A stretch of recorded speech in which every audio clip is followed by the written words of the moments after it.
Hello guys, इस video में हम डिस्कस करेंगे इलेक्ट्रोकेमिस्ट्री के प्रीवियस ईयर क्वेश्चंस। ये कुछ प्रीवियस ईयर क्वेश्चंस है और कुछ वो क्वेश्चंस है जो इस पेपर में आ सकते हैं, मतलब पूरी प्रोबेबिलिटी है उनकी आने की। मोस्टली प्रीवियस ईयर ही हैं। कुछ ऐसे भी हैं जो अब आ सकते हैं, ठीक है। पूरी प्रोबेबिलिटी है, मतलब बहुत इंपॉर्टेंट है। तो स्टार्ट करते हैं। मैं इस वीडियो में आपको हर एक क्वेश्चन रीड कर दूंगी और उसका एक हिंट दे दूंगी, ठीक है, ताकि आप इजीली कर पाए। और इस वीडियो को देखने के बाद प्लीज़ आधा घंटा केमिस्ट्री पे इन्वेस्ट करके इन 15 क्वेश्चंस को अपनी रफ नोटबुक में लिखना, ताकि आपको पता चले आप कहाँ अटक सकते हैं, ठीक है। तो यार, ये वीडियो देखने के बाद आपने ट्राई ज़रूर करने हैं, ओके। नहीं तो कोई फ़ायदा नहीं है ये वीडियो देखने का। ट्राई ज़रूर करने हैं बच्चा, लिख के, ठीक है। ओके, प्रैक्टिस होगी ऐसे, ठीक है। मैं पहला क्वेश्चन आपके लिए रीड करती हूँ। दो डिफरेंस बताने हैं हमें मेटलिक और इलेक्ट्रोलाइटिक कंडक्टर में।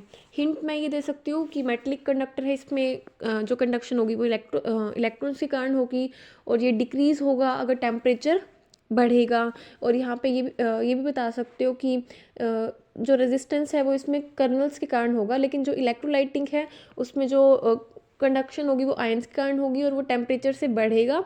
और जो रेजिस्टेंस होगा वो यहाँ पे इलेक्ट्रोलाइटिक में कर्नल्स के कारण ना हो, कर्नल्स के कारण नहीं होगा, वो एक उनके अंदर की जो एक इंटरआयनिक अट्रैक्शन है या जो विस्कोसिटी है उसके कारण होगा, ठीक है।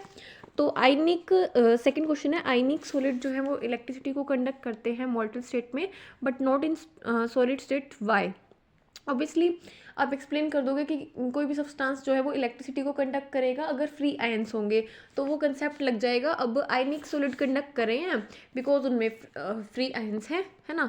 सेल कांस्टेंट में आप बता दोगे G=L/A, और उसकी यूनिट आप निकाल लेंगे, लेंथ की यूनिट, बाय में एरिया की यूनिट, ठीक है। अफेक्ट बताना है डिल्यूशन का ऑन कंडक्टिविटी और कंडक्टेंस। तो ऑब्वियसली कंडक्टिविटी जो है वो डिक्रीज होगी डिल्यूशन के साथ, क्योंकि नंबर ऑफ आयन जो हैं पर सेंटीमीटर क्यूब सॉल्यूशन के वो डिक्रीज होंगे, और कंडक्टेंस जो है वो इंक्रीज होगी डिल्यूशन के साथ, ठीक है।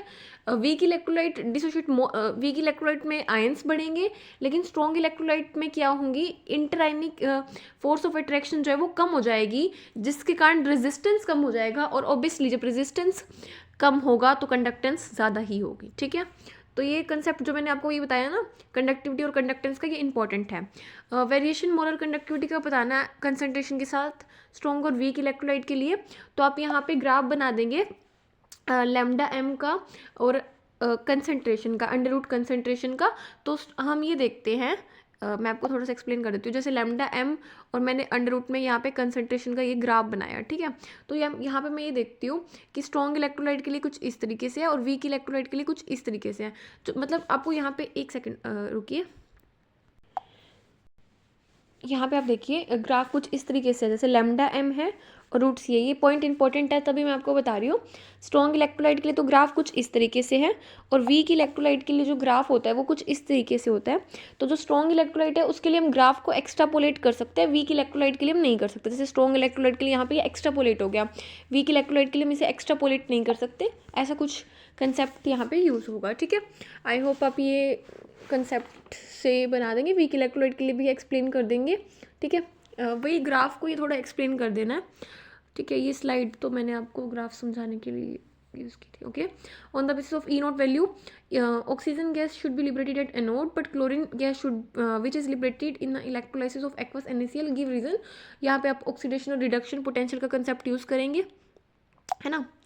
Seventh question, how many electron flow through a metallic wire, current ये दे रखा है आपको और ये टाइम दे रखा है। तो यहाँ पे फेराडे का लॉ यूज़ होगा, और फेराडे के लॉ की बात कर रही हूँ तो आपको इलेक्ट्रोकेमिकल इक्विवेलेंट भी पता होना चाहिए। मतलब it is the weight of the substance deposit at electrode when a current of 1 ampere is passed for 1 second through electrolytic solution, okay.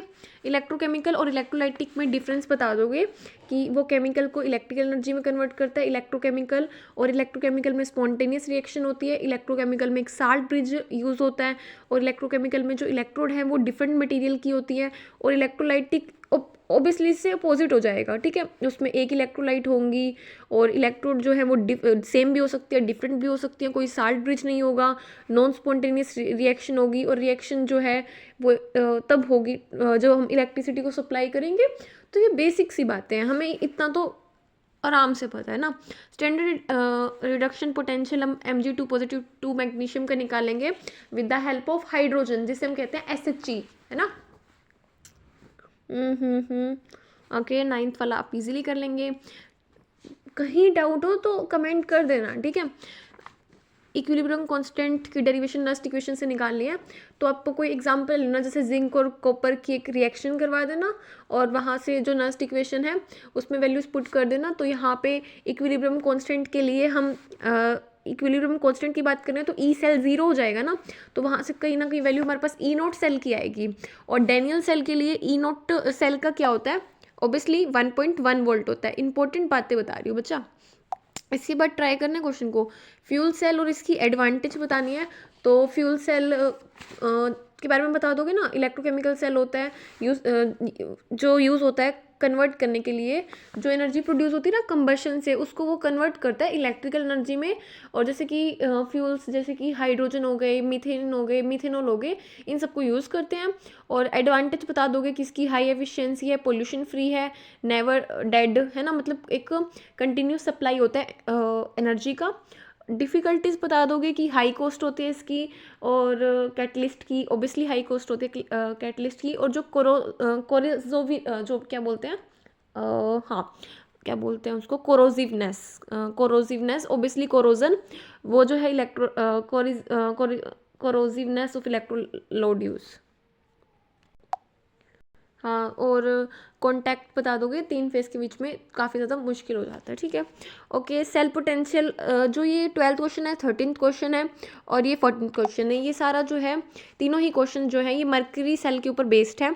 तो तीनों में आप मर्करी सेल की रिएक्शन बता देंगे। 12th क्वेश्चन में देखिए तो इसका सेल पोटेंशियल कॉन्स्टेंट इसलिए रहता है because no ion is use, ठीक है। जो अपोलो स्पेस प्रोग्राम में भी हमारा कौन सा सेल यूज़ होता है, मर्करी सेल यूज़ होता है, ठीक है। अपोलो स्पेस प्रोग्राम में मर्करी सेल यूज़ होता है और इसका जो कांस्टेंट पोटेंशियल होता है वो 1.35 वोल्ट का होता है, 1.35 वोल्ट। तीनों में आप इसकी रिएक्शंस लिख दोगे। और अब इसमें आपसे यूसेस भी पूछ रखे हैं, तो इसका यूज़ होता है वॉच में, हियरिंग एड्स में और कैलकुलेटर पे। और ईएमएफ हमें बतानी है सेल की। तो हमें पता है कि इलेक्ट्रोकेमिकल सीरीज़ की में मतलब बहुत सारी एप्लीकेशंस थी उसकी, जैसे कि रिलेटिव एक्टिविटी में या फिजिबिलिटी में, या फिर इलेक्ट्रोकेमिकल सीरीज हमें ये भी बताती है कि कोई भी मेटल जो है वो रिएक्ट करेगा एसिड के साथ और हाइड्रोजन देगा या नहीं देगा। बट एक और एप्लीकेशन थी इसकी, दैट इज ईएमएफ किसी भी सेल की क्या होती है, standard EMF, not EMF, standard EMF होती है। स्टैंडर्ड ईएमएफ जो कैथोड की होगी उसमें से हम एनोड की माइनस कर देंगे स्टैंडर्ड ईएमएफ, ठीक है। तो यहाँ पे आपको सब कुछ स्टैंडर्ड में ही दे रखा है, तो आप यूज़ कर लेंगे formula E note of cathode minus E note of anode. कहीं भी डाउट हो बच्चा, कहीं भी किसी भी पॉइंट में भी कोई सीरीज़ आपको पहले चाहिए हो, मतलब आपको वैसे तो नेक्स्ट सीरीज़ आपकी केमिकल काइनेटिक्स की आएंगी, बट कोई एक और चैप्टर जो आपको ज़्यादा डिफिकल्ट लगता हो उसके नोट्स चाहिए हो तो भी आप कमेंट कर देना। किसी भी पॉइंट में कोई भी डाउट हो तो आप कमेंट कर देना। ओके, आई होप आपको ये सेशन अच्छा लगा होगा। Okay, thank you for watching.